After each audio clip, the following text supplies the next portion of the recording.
I'm Heather, and this is a Living with Addiction podcast, where I show you how you have more power than you realize when it comes to helping yourself and your child that's struggling with addiction.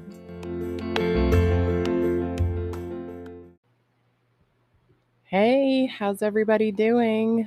I hope you've been having a great week, but if you haven't, I'm sending you lots of love and reminding you to have a ton of compassion for yourself and give yourself a lot of grace because you're going through something incredibly difficult dealing with a child's addiction, and it is difficult enough without you adding to it by judging yourself harshly and expecting yourself to feel different. Because if you're listening to this, that means that you're trying. So give yourself a ton of grace and love and compassion. And I just want to share a quick story with you before I get started on today's topic. I got to FaceTime with my daughter the other day, and it was just such an amazing experience. And if you don't listen all the time, I'll just share quickly that she is 4 months sober and she just finished rehab. She was there for 90 days and now she is living in sober living. And getting to see her on FaceTime, because I haven't seen her in a couple of months. So I haven't seen her since she was in rehab. She was in the end part of it where she was able to come out and spend the day with me. And she looked great then, of course. You know, once our kids get into rehab, they start changing pretty quickly. But she was just glowing. She'd been at the beach with a friend. And that just warms my heart that she's out doing stuff like that. And her happiness was like radiating from the inside out. And it was just so touching to see that. Like, as soon as I saw her, I started crying. It was just this immediate reaction, like fully physical, of seeing that happiness that I've been hearing in her voice.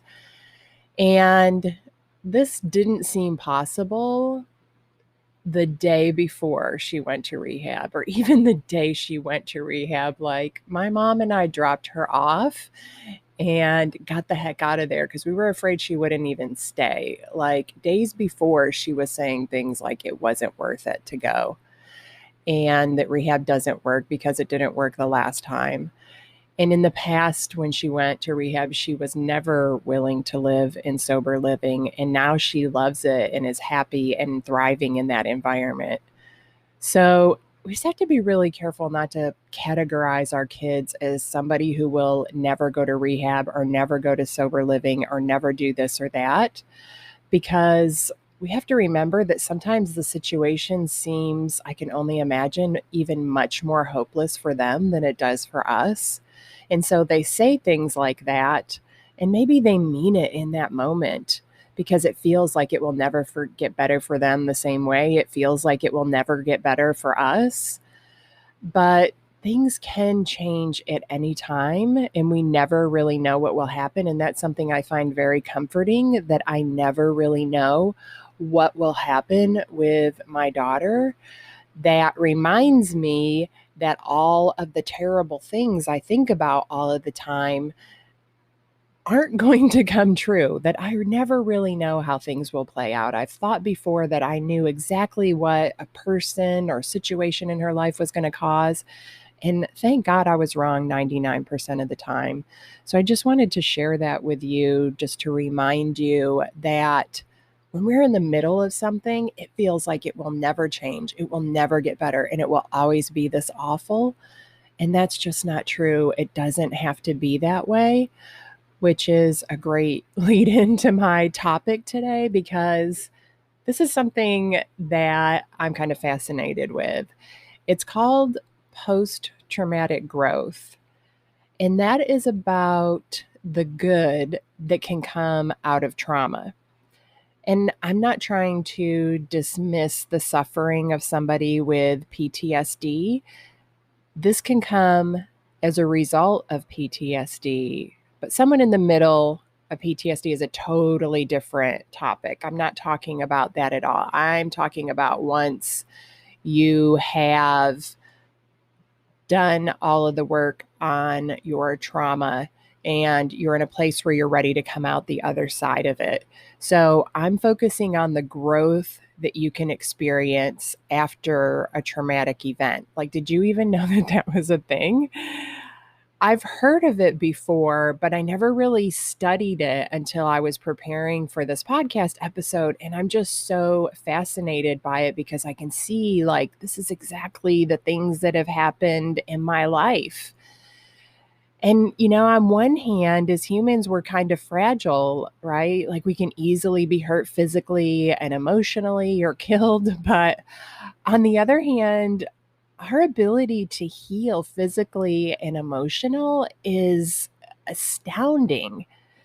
Like, sometimes I'm absolutely blown away by the changes that people make in a 12-week period of working with me. I feel completely honored just to get to see that. It's amazing to me, the changes that people can make, because our minds are so powerful. And when we harness them in the right direction, we can create whatever we want.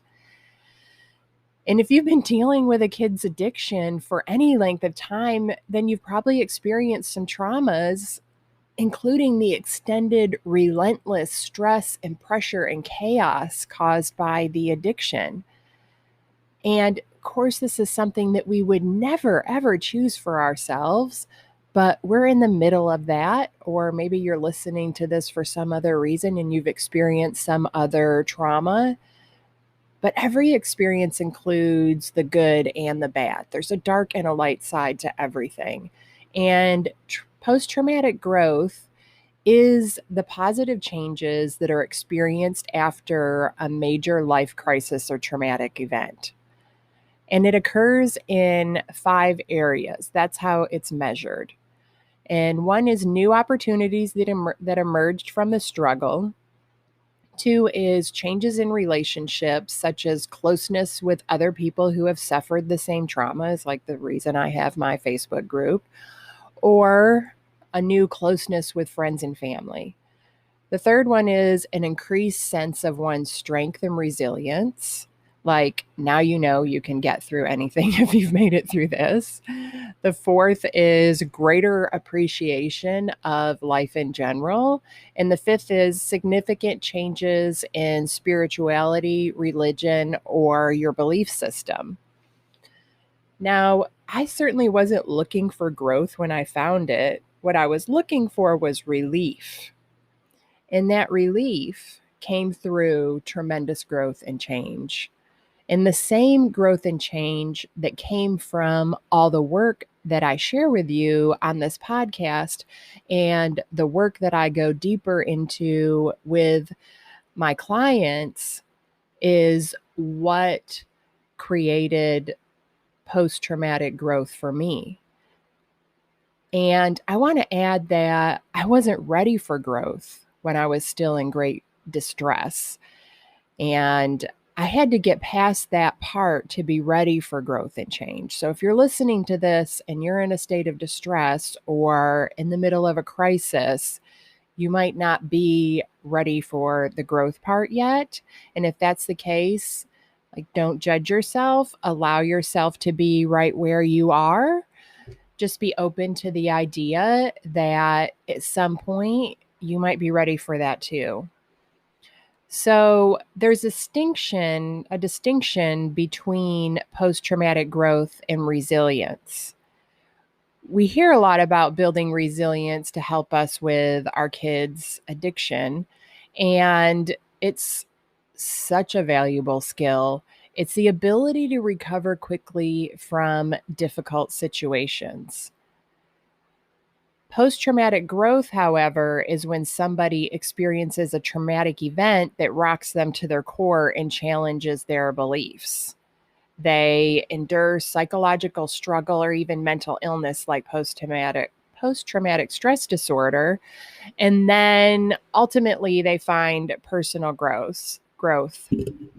I can't say anything today. The process takes a lot of time, energy, and effort, of course. So somebody who is resilient when trauma occurs won't experience post-traumatic growth because they aren't rocked to the core and they don't have to seek a new belief system. That's not to say that they won't experience growth at all. They just won't experience the true definition of post traumatic growth. And thinking about myself, when my daughter's addiction started, I didn't have the skill of resilience. So there was a lot of trauma and struggle for me. But through post traumatic growth, I built the skill of resilience. So when I was diagnosed with breast cancer, I didn't experience the level of trauma that I experienced with my daughter's addiction. I've experienced, fear and anger and deep grief, but I have the skill set to work through these things as they come up for me. I work through them very quickly. And before all of this happened with my daughter's addiction, I was completely powerless when it came to feelings. I've shared that before, that feelings were like my kryptonite. I just wanted to be numb. I didn't know what to do with them. I just wanted to avoid them. And now I'm like, hey, I might cry all day today. I hope anybody around me is ready to deal with it, because I'm just going to cry whenever I need to. And I trust myself to do that now. Like, I know that it won't kill me. I know that I won't get stuck there. I'm okay with it, that it's just grieving and I'm safe to do that. And it's going to open me up to processing how I feel about everything so I can file it away. But if I experienced breast cancer 10 years ago, it would have been a completely different experience. I would have been traumatized by it. It would have been the catalyst that pushed me into post-traumatic growth instead of my daughter's addiction. So there's a few traits that contribute to post-traumatic growth. One of them is being open-minded. So just being open-minded to all the possibilities of what can change, what you can learn, how you can grow from this traumatic experience. Being an extrovert, which I think is kind of funny, because a lot of times people say to me that they think that I'm an extrovert and I'm totally an introvert. I just have to force myself into extrovert territory to do this work. Another trait is being a female, and also those in late adolescence to early childhood. So people outside of those traits can experience post-traumatic growth as well. It's just that those are the people who are most likely. So you don't have to possess all of those. Maybe you're just open-minded and that's going to push you into all of the other ones. And there's psychologists use 5 areas that I talked about earlier to evaluate whether somebody has post-traumatic growth or not, or whether they've experienced it. They talk through those 5 areas. And again, that's new opportunities that emerge from the struggle, changes in your relationship, an increased sense of your strength and resilience, greater appreciation for life in general, and a significant change in spirituality, religion, or your belief system. And my daughter's addiction definitely shook me to the core and caused me to question my belief system.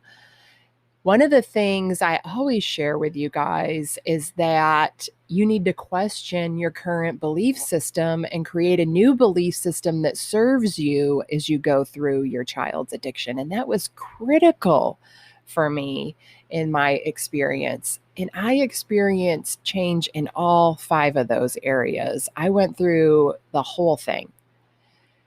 And what's interesting is that what kept me stuck for a long time was my resistance to changing. I kept wanting my life to just go back to the way it was before. And we have a real tendency to do that, even if we don't necessarily like the way things were before. We are hardwired not to like change and to stay the same. And that's why we resist it so much and why we cause ourselves so much pain trying not to change. I wanted the pre-trauma life. So I kept trying to force my daughter into the role of who she was before, thinking that that would fix it. But things did not get better in my life until I stopped resisting reality and I started creating a new normal.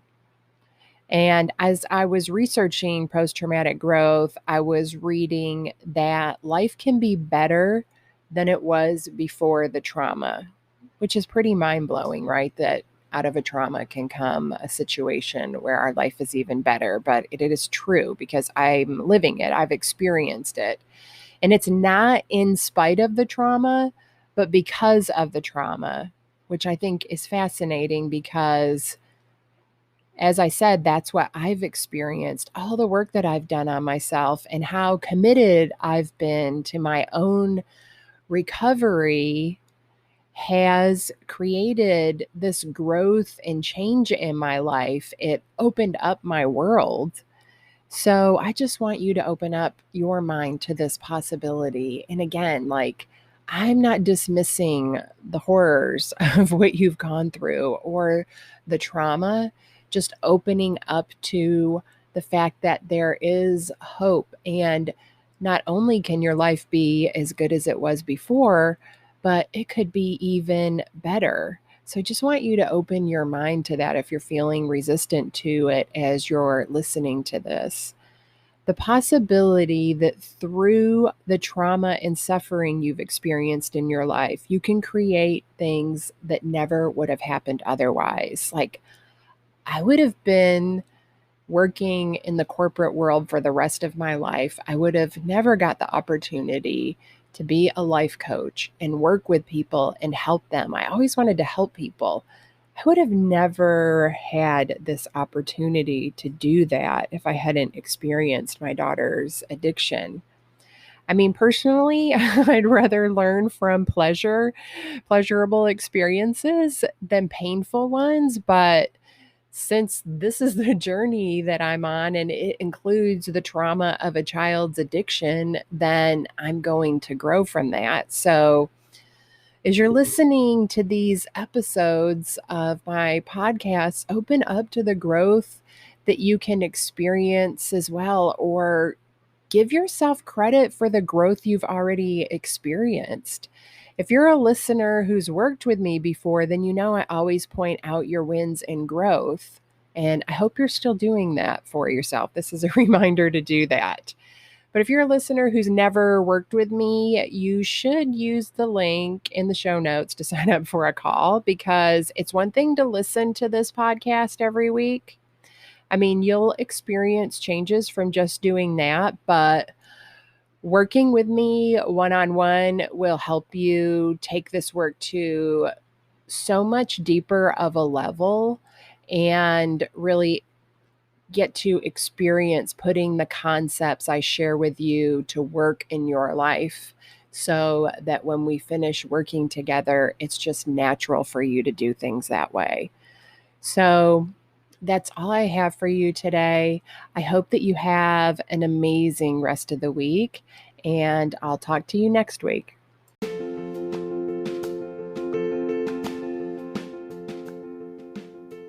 Thank you for listening to this episode.